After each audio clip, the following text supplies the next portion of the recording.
Kalau kita sedang sujud, kita disunahkan untuk berdoa. Kata Nabi SAW, aqrabu ma yakunul abdu min rabbihi wa huwa sajid. Kondisi seorang hamba paling dekat dengan Allah tatkala sedang apa? Sujud. Kenapa? Dia sedang terhina-hinanya. Ya, dia meletakkan bagian tubuhnya yang paling dia hormati, kepalanya letakkan di tanah sambil mengakui ketinggian Allah dengan mengatakan subhana rabbiyal a'la. Maha suci Allah yang maha tinggi. Saat itu dia sangat dekat dengan Allah.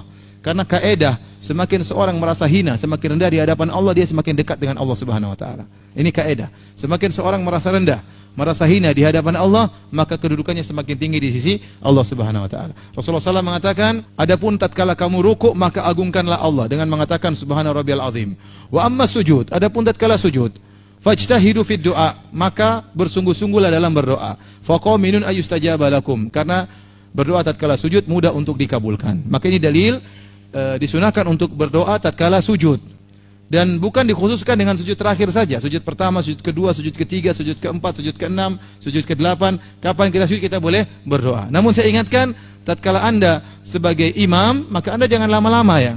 Ya.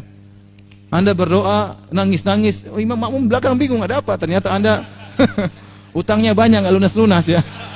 Makmum nggak punya utang, jangan ngajak makmum ikut nangis sama utang ente.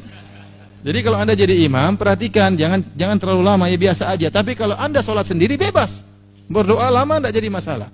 Diriwayatkan dari Abdullah bin Zubair radhiyallahu anhu, beliau setelah sholat maghrib beliau sholat, kemudian beliau sujud. Setelah sholat maghrib, sholat sunnah setelah sholat maghrib beliau sujud, beliau tidak angkat kepalanya kecuali adzan isya. Ya. Kalau Anda ingin berpuas-puas sujud, tidak jadi masalah, tapi jangan tatkala jadi imam. Ya. Karena imam harus memperhatikan kondisi apa? Makmum. Ya. Demikian juga tatkala Anda jadi makmum, ya, Anda juga jangan sujud lama-lama ya. Imam sudah Allahu Akbar, Anda masih sujud terus ini. Sungguhnya imam itu dijadikan untuk diikuti, bukan untuk ditinggalkan ya. Harusnya ikut apa? Ikut imam. Kalau imam fa idza kabbar fakabbiru. Kalau imam bertakbir maka bertakbirlah.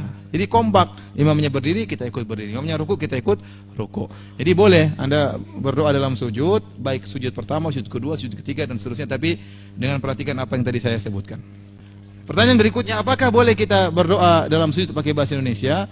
Seorang berusaha berdoa dalam sujudnya dengan doa-doa yang diajarkan Nabi Shallallahu Alaihi Wasallam. Tapi kalau dia tidak mampu, tidak bisa bahasa Arab, la yukallifullahu nafsan illa wus'aha, Allah tidak membebani di luar kemampuannya, maka boleh dia berdoa meskipun dengan bahasa Indonesia, tapi setelah dia berzikir dengan zikir sujud. Subhana rabbiyal a'la wa bihamdi, subhana rabbiyal a'la wa bihamdi, subhana rabbiyal a'la wa bihamdi, maka silakan dia berdoa kepada Allah Subhanahu wa taala.